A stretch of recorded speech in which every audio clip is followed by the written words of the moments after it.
નમસ્તે મિત્રો, તો આજે આપણે જોઈશું કોમ્યુનિકેબલ ડિઝીઝ એટલે કે ચિકન પોક્સ અને ઓરી.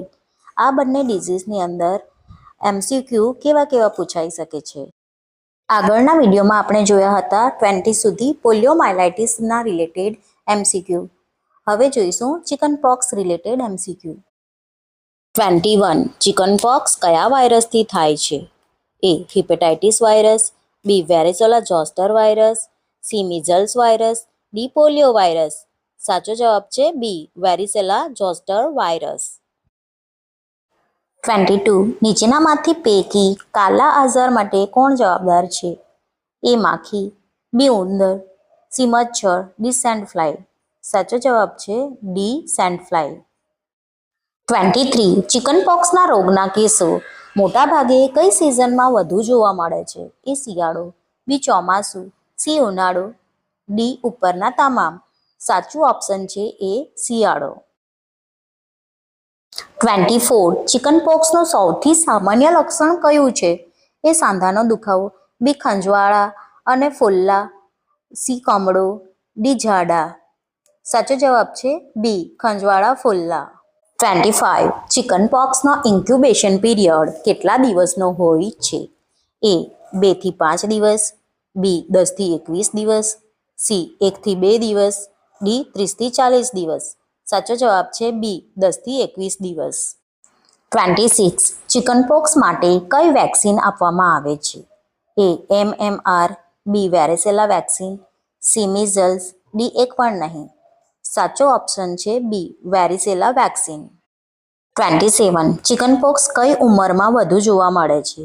એ 10 વર્ષથી વધુ, બી 5 વર્ષ સુધીમાં, સી 10 વર્ષથી ઓછી, ડી એક પણ નહીં. સાચો ઓપ્શન છે સી 10 વર્ષથી ઓછી. 28 ચિકન પોક્સ મુખ્યત્વે કેવી રીતે ફેલાય છે?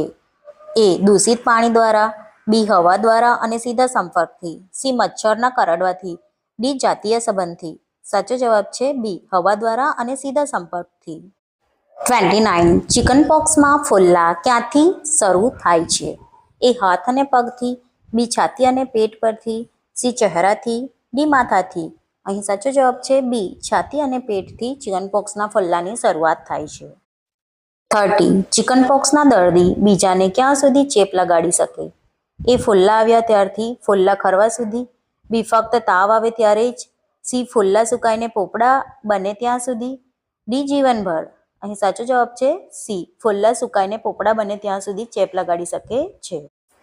31 જર્મન મિઝલ્સ એટલે શું? એ વેરીસેલા, બી મમ્સ, સી રૂબેલા, ડી એક પણ નહીં. અહીં સાચો જવાબ છે સી રૂબેલા ને જર્મન મિઝલ્સ તરીકે પણ ઓળખવામાં આવે છે.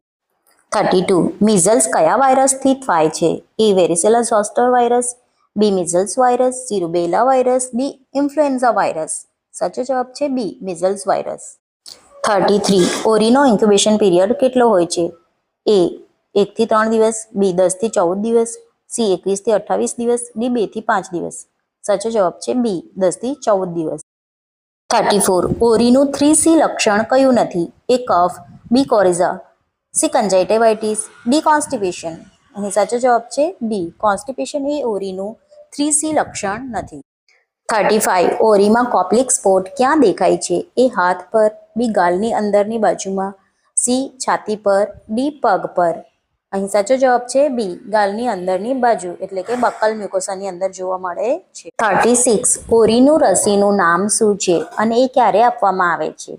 એ બીસીજી એટલે કે જન્મ સમયે, બી MMR 9 થી 12 મહિના અને 15 થી 18 મહિને, સી ડીપીટી 6 અઠવાડિયે, ડી OPV દરેક રસીકરણ વખતે. અહીં સાચો જવાબ છે બી MMR જે 9 મહિને અને 1.5 વર્ષે અપાય છે. 37 ઓરી મુખ્યત્વે કેવી રીતે ફેલાય છે? એ દૂષિત ખોરાકથી, બી હવા દ્વારા, સી મચ્છરથી, ડી જાતીય સંપર્કથી. અહીં સાચો જવાબ છે બી હવા દ્વારા. ડ્રોપલેટ એરબોર્ન ડિઝીઝ છે. 38 MMR વેક્સિનનો ડોઝ શું છે? A 0.1 ml, B 0.5 ml, C 0.8 ml, D 2 ml. Right options જે છે એ બી 0.5 ml MMR વેક્સિનનો ડોઝ છે. 39 MMR વેક્સિન આપવા માટે યોગ્ય સાઇટ કઈ છે?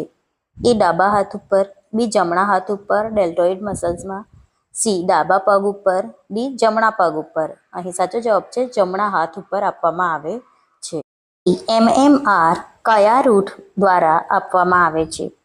એ ઇન્ટ્રામસ્ક્યુલર, બી સબક્યુટેનસ, સી ઇન્ટ્રાડર્મલ, ડી ઓરલ. અહીં સાચું જવાબ છે બી સબક્યુટેનસ. તો મિત્રો, આવા બીજા વિડીયોને જોવા માટે ચેનલને સબસ્ક્રાઇબ કરવાનું ભૂલશો નહીં. Please like and subscribe.